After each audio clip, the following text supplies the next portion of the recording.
Have you ever noticed how some men seem different after a period of being single? They're not desperate or bitter, but rather calm and centered, almost as if they've discovered something the rest of us are still searching for.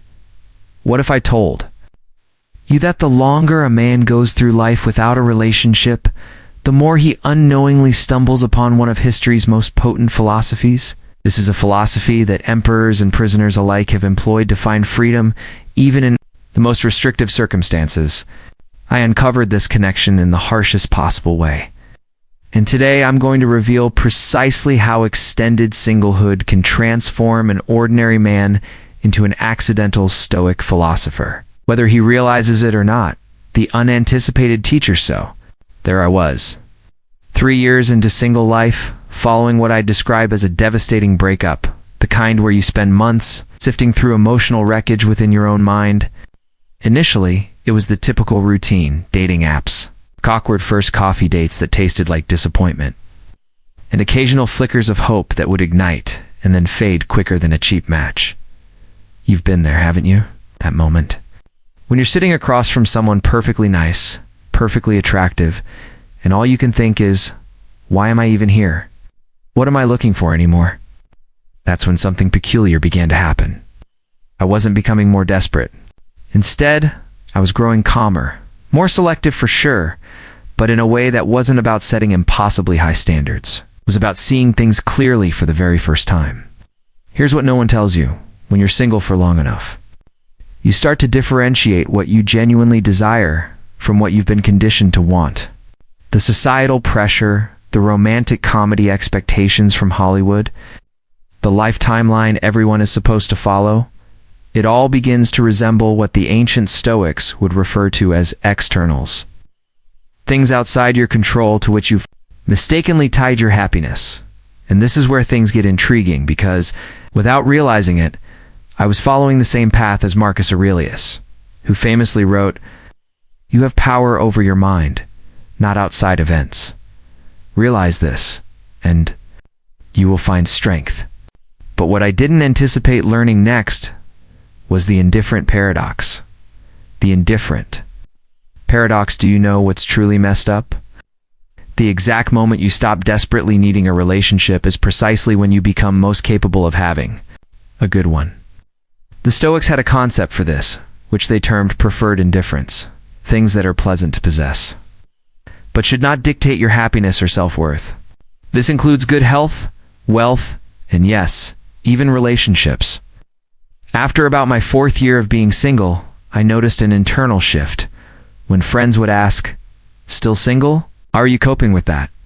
my honest reply became, "Actually, I'm good." Not in that feigned "I'm fine" way we all recognize, but genuinely good. I had achieved what the Stoics called apatheia, not apathy, but freedom from being controlled by desires and fears. The distinction is subtle, yet revolutionary. Let me explain what happens in a single man's mind around this point. Remember when meeting someone new felt like an audition, as if every word, every gesture was being scrutinized? That pressure simply vanishes. Conversations become genuine explorations, not forced performances.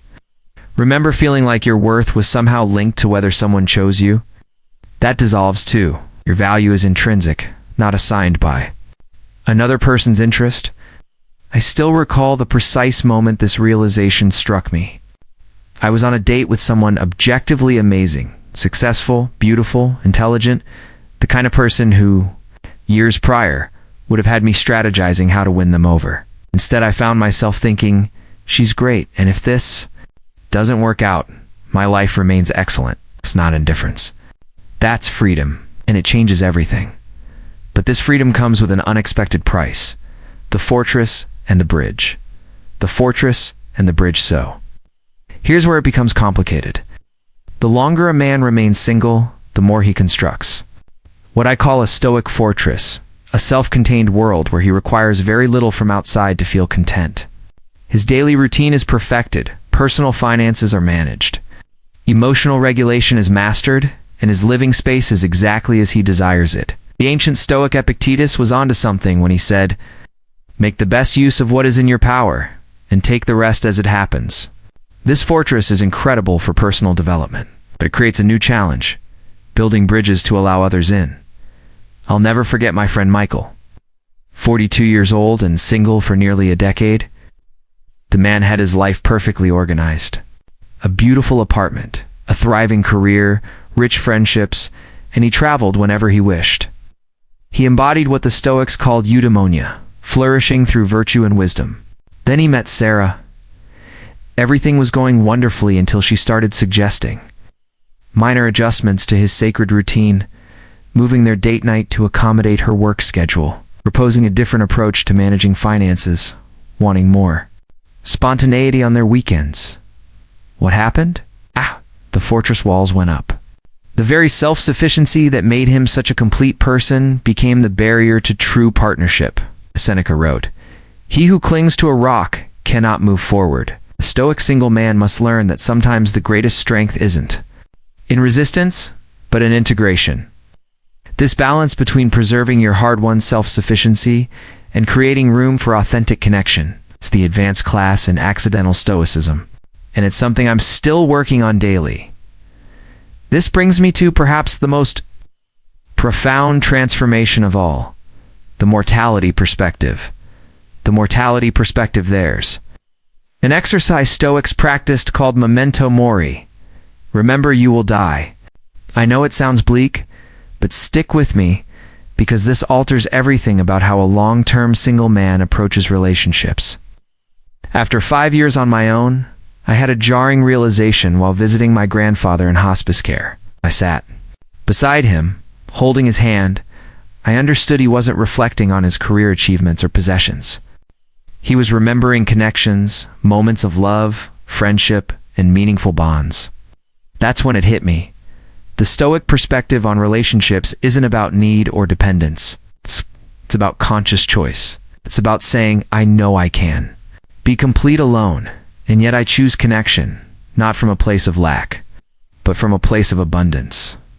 This mortality perspective strips away the trivial worries that plague early dating. What will my friends think of her? Is she impressive enough on paper? Do we look good together in photos? Instead, it directs your focus to what truly matters. Does this person help me become my best self? Can we face life's challenges as worthy allies? Can we create meaning together? I started asking different questions on dates, not the usual exchange of resumes, but things like, what gives your life meaning?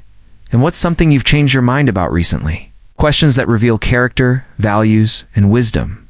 What the Stoics would call the only true goods.